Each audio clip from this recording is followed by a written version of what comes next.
მთავრობის ახალ ინიციატივაზე ისაუბრა პრემიერ-მინისტრმა იმედი ლაივის ეთერში, სადაც ირაკლი ყობახიძემ ყურადღება გამოხატვის თავისუფლებასა და სიძულვილის ენას შორის არსებულ ზღვარზე გაამახვილა.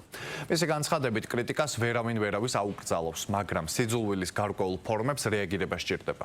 შინაგან საქმეთა სამინისტროში ახალი დანაყოფი იქმნება, რომელიც საჯარო სივრცეში სიძულვილის ენის შემცველ და შეურაცხყოფელ კამპანიებს გააკონტროლებს. აღნიშნული სამმართველო აგრესიის სამიზნე პირის საჩივრის გარეშეც მყისიერ სამართლებრივ რეაგირებას მოახდენს. სწორი ზღვარი უნდა გაევლოს გამოხატვის თავისუფლებასა და სიძულვილის ენას შორის. ეს არის პრინციპულად მნიშვნელოვანი. რა თქმა უნდა, კრიტიკას ვერავის ვერ აგვრძალავს.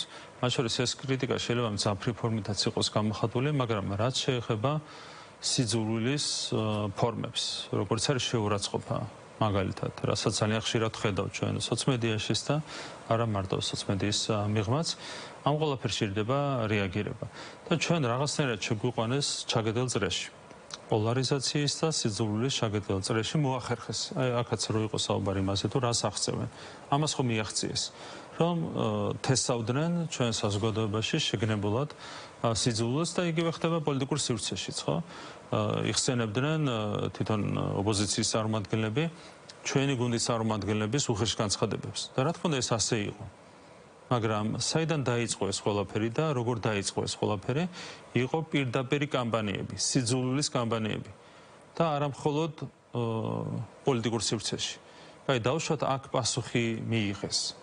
ხო, პასუხი მიიღეს. ისინი იწყებდნენ კამპანიებს და პასუხი მიიღეს. აი მართლმადიდებელი ეკლესიისგან პასუხს რო არ იღებდნენ. რატომ აგრძელებდნენ სიძულვილს? რატო წერდნენ საპატრიარქოსთან, რომ საპატრიარქო არ მინდა ეს სიტყვა გამიმეორო და ამ შემდეგ პასუხი ხო არ მიუღიათ?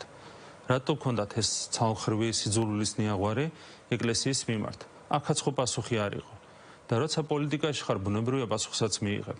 და ეს პრობლემაა ბუნებრივია, იმიტომ რომ როდესაც ვიღაცა თავს გახევს სიძულვილს, მერე შენ სიძულებული ხარ უპასუხო და ამით იქნება ჩაგედილი წრე, რაც შეიქმნა რეალურად ჩვენს ქვეყანაში და ჩვენს პოლიტიკაში.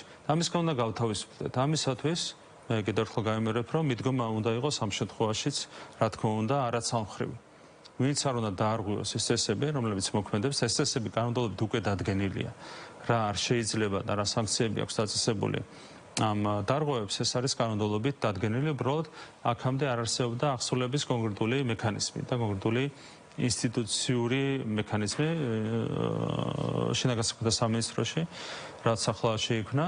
ახლა უკვე ჩდება ბერგედი, აღსრულების ბერგედი, რომელიც უზრუნველყოფს იმას, რომ ჩვენ თანდათანობით რაღაცნაირად თავს დავახცევთ სიძულვილის ჩაგედელ წრეს. ამას ძალიან ნერვიულობენ, იმიტომ რომ მათთვის სიძულვილი და სიცრუე არის მთავარი იარაღი.